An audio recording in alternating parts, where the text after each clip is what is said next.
Hi, it's Hardreset, and today I'll show you how to adjust the Diopter dials on Rokid Max 2 AR.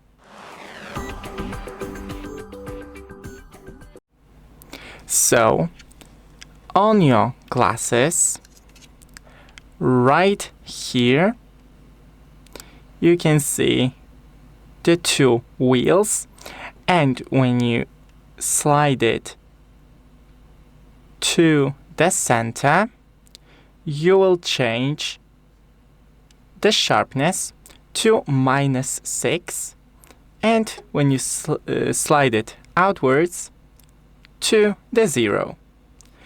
So if you have any vision problems and you need to wear the glasses, then right here you can adjust them.